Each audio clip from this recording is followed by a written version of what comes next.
let's get into okay, why don't we talk about the Lakers game? Why don't we talk about Lakers, the whole Ja Morant drama? That was like a lot of drama, guys. That was some real tea to sip on because, you know, Ja Morant is just always into something. And it's unfortunate because he's so good. That commercial that he has dunking the ball, looking like a modern day Air Jordan or something, it's just insane. And to think that we're not going to get much more of that on the court from him, it's a little bit upsetting. And it just feels like his career is constantly being derailed of his own doing. And so we're going to talk about Ja Morant first. Let's get into that first. And obviously Blake Griffin criticized him. It was not good for Ja Morant. It really wasn't. And just let's talk about the game though. So why don't we do that? Let's talk about the game. Let's talk about you know the 117 to 112 win that the Lakers had. The Los Angeles Lakers, I mean, they outlasted Memphis, by what, 5 points? And let's just say they were pretty evenly matched. You had LeBron off the floor. So I felt like it was a good enough, even matchup. Uh, but what I will say, and let's just say this game, I felt like told us more about the Grizzlies and more about Ja Morant than it did about the Lakers and where they're at as a team. They're, what are they, 4-2 now? So salute to the Lakers and the job that they're doing without LeBron James and some games even without Luka Doncic. But I felt that this game told us a lot more than the box score because it wasn't just a game. It was more of a vibe check. Luka Doncic looked like a man playing 3D chess. Okay. Austin Reeves proved that he's ready for more. I think that he's been proving this. And you know, Ja Morant, let's just say the post-game presser spoke louder than his jumper did. The return of the Luka show, first off, welcome back, Luka Magic. After missing 3 straight games, nursing what the Lakers called a finger sprain and a left leg contusion, which is just a bruise, Luka Doncic came back like he just took a weekend at a wellness retreat. Refreshed, refocused, and absolutely ruthless. 44 points, 12 rebounds, and what do you have? 6 assists, I think. Business as usual. Okay. But let's be real. This wasn't about recovery. This was about rhythm management because at this point, Luka's not injured. Luka's calculating. Missing 3 games with a finger sprain, that's not rehab. That's load management at its most luxurious, guys. He's managing the number of games he plays so that when he does suit up, it's must watch television. He's conserving energy not for October, but for June. When he's on the court, I think he's really controlling the game. He manipulates the tempo like sort of like a composer. Every possession is very deliberate. Every read is almost telepathic. The man's not playing basketball. It's almost like he's conducting a symphony. And, I used to say that Luca was tired, he's winded, he's fat. And I think that in some ways he still is. But this season, he's playing less tired and he's timing. And this performance, I would say that that's the payoff of his load management, the 44-point games, the, very much so Laker, sort of box office vibe. Austin Reeves, let's get into him. He's been in this game kind of like the quiet engine now. While Luka was out, he was cooking. Okay. Austin Reeves quietly had himself a night. Okay. 21 points, steady, can't guard a parked car defense, clutch buckets, all with the kind of composure that makes coaches trust you with the keys to the car. Reeves isn't the loudest guy in the court, but he's that player who keeps the engine purring. When everyone else is sort of just overheating, he's very mature, he's consistent, he's hungry. But here's the kicker. I honestly think he's being held back. And yeah, you guys know where I'm going with this. LeBron James. Now, respect where it's due, right? I mean, LeBron sort of kind of put Austin Reeves on in a way, but it's clear that this offense moves differently when he's not on the floor. Without him, the Lakers look free. They move, they cut, they flow. Bron's dealing with the sciatica, and honestly, it might be time to start thinking about a softer landing for the king.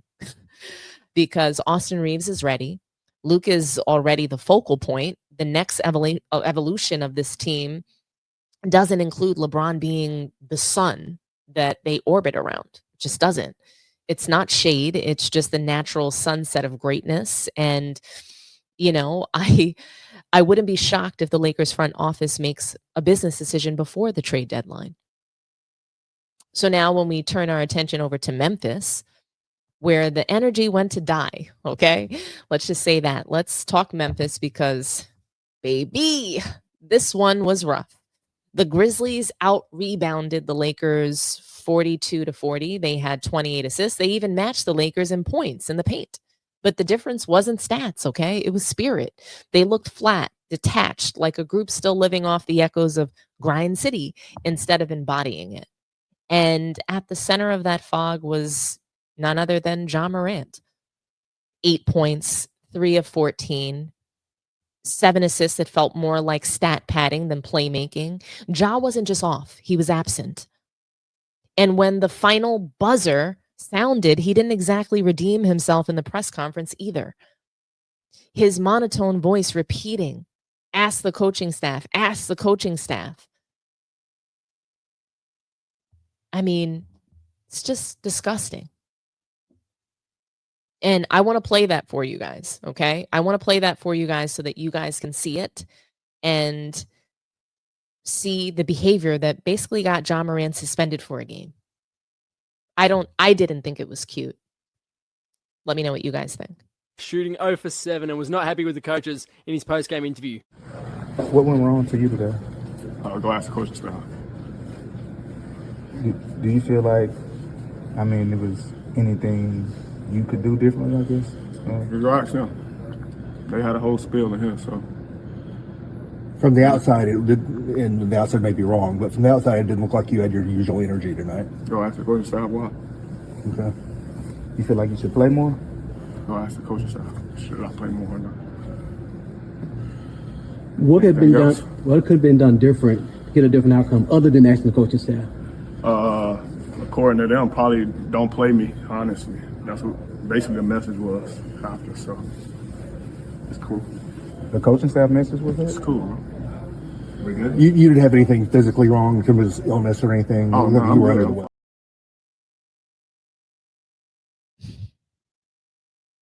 Ja Morant.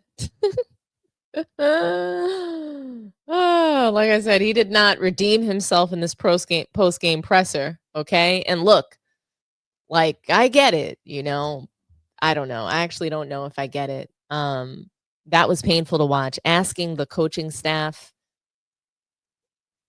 for every question, I got to go ask the coaching staff. Okay, we get it. Ja Morant doesn't want to be there anymore, likely. Okay, he just doesn't want to be here anymore. That was painful to watch. Okay, and look, I get it. Losing sucks. Emotions run hot, but that's not what leaders do. That's not frustration. That's detachment. That's the kind of post-game energy that gets you suspended, which, of course, is exactly what happened. It's not leadership. It's not. The league had to step in, not just to discipline him, but to remind him your voice matters more than your vertical, because the team follows his tone. And right now that tone is off key.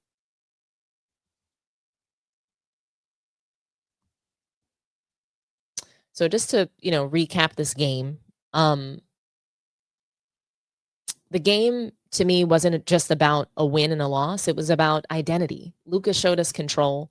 Reeves showed us growth. And Ja Morant showed us turmoil. The Lakers looked like a team evolving. The Grizzlies looked like a team unraveling.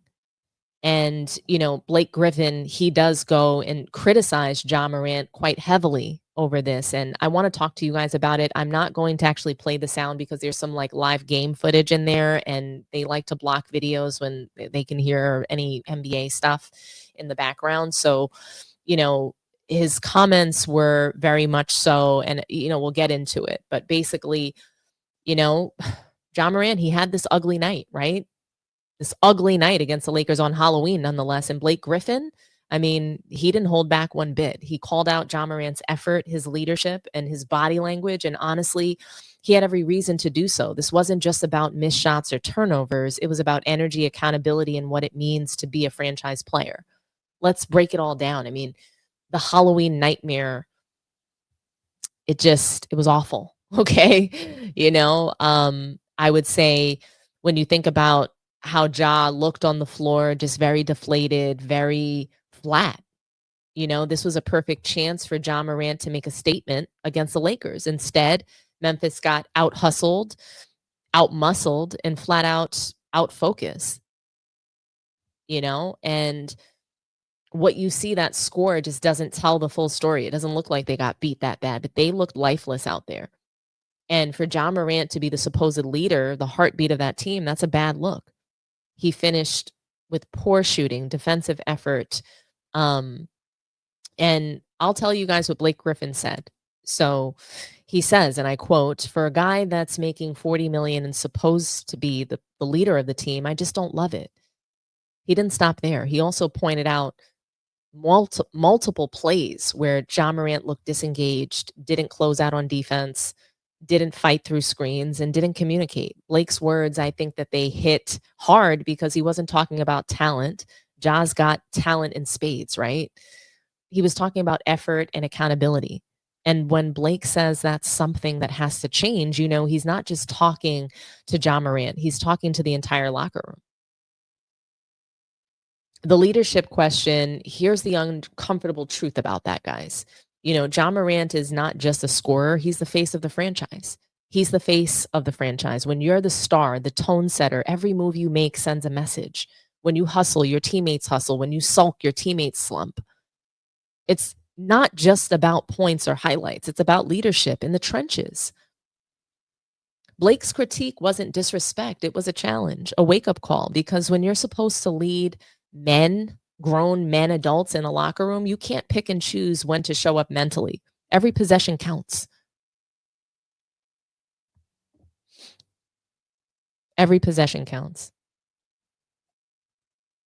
But I want to move on to the next game that I thought was really, really interesting. And that was the Clippers and the Pelicans. And,